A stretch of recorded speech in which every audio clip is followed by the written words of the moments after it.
It's a bombshell that every American can relate to. The feds monitoring your cell phone and even listening in to your private living room conversations.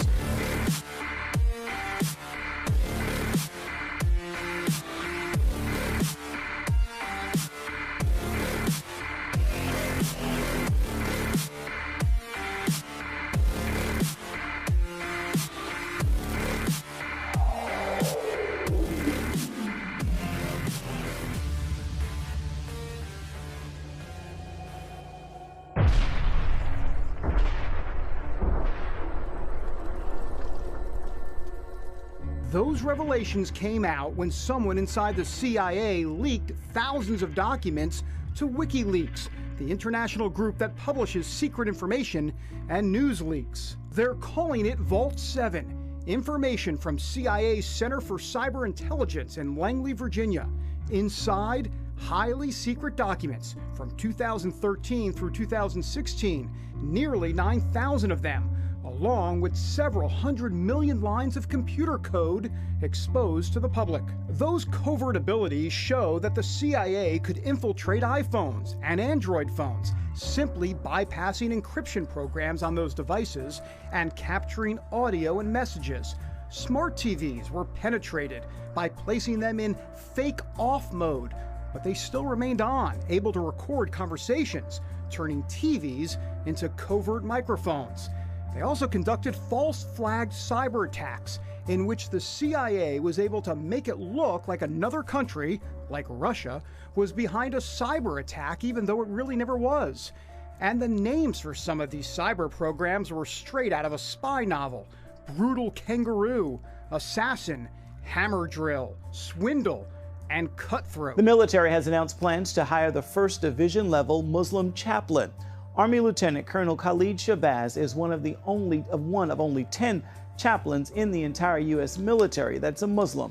Starting this summer, he will be the spiritual leader of more than 14,000 soldiers, most of whom are Christian. He will serve as chaplain for the Army's 7th Infantry Division at Lewis McChord.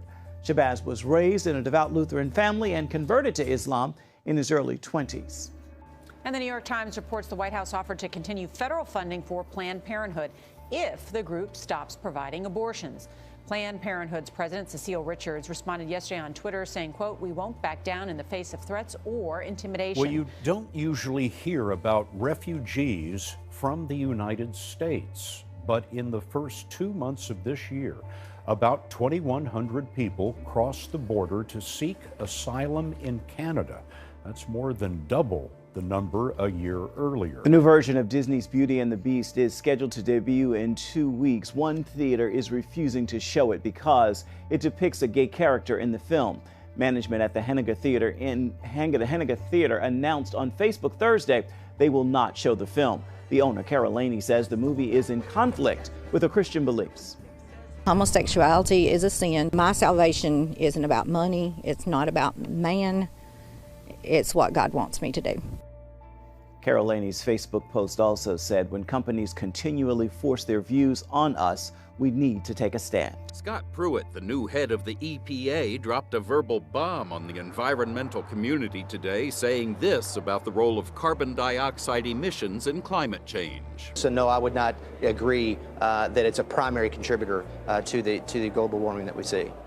It's not the first time Pruitt has hinted he's a climate change denier. Last year, he wrote that the debate is far from settled. It's an atomic bomb of public information, the first in a WikiLeaks data dump of the largest ever publication of confidential CIA documents dubbed Vault 7 by WikiLeaks. The first chunk of the series, gleaned from the ultra-secure CIA Center for Cyber Intelligence in Langley, Virginia, is 8,761 documents known to the CIA as Year Zero. The gravity of the situation is monumental. As WikiLeaks writes, recently the CIA lost control of the majority of its hacking arsenal. The archive appears to have been circulated among former U.S. government hackers and contractors in an unauthorized unauthorized manner, one of whom has provided WikiLeaks with portions of the archive. Year Zero introduces the scope and direction of the CIA's global covert hacking program, its malware arsenal, and dozens of zero-day weaponized exploits against a wide range of U.S. and European company products, including Apple's iPhone, Google's Android, and Microsoft's Windows, and even Samsung TVs, which are turned into covert microphones.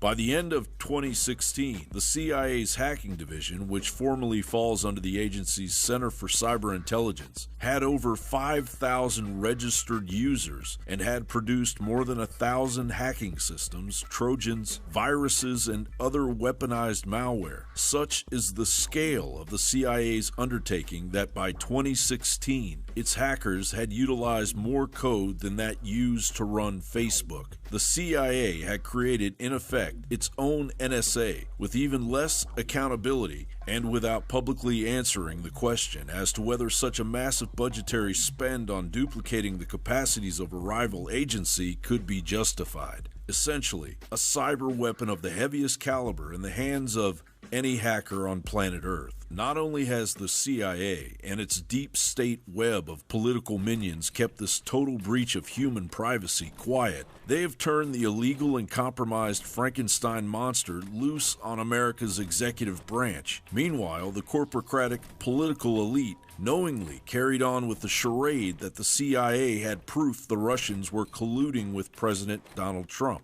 knowing full well that the deep state could counterfeit any trace of hacking, and in turn blaming it on rogue actors to support a seditious coup of the President of the United States. Because of the seriousness of the accusations involved on all sides of this issue, I want to make sure that we hold as many of these hearings out in public so that the American people and all of you can attend and report on. This is an initial list, but we have Director Comey of the FBI, Director Rogers of the NSA, former Director Brennan from CIA, former Director Clapper, Ms. Yates, former Acting Attorney General. What they're interested in is warning the American public and the world that the so-called smart appliances, let's say a phone, smart TV, Samsung, Sony, even your smart car, is totally vulnerable to the NSA and in particular the CIA. Now, the NSA always had the mandate for cyber command and cyber warfare. The individual and the institution that never had the command or the mandate was the CIA. It has to release its mandate or it will be prosecuted for crimes against the state. And it has already committed crimes against the state.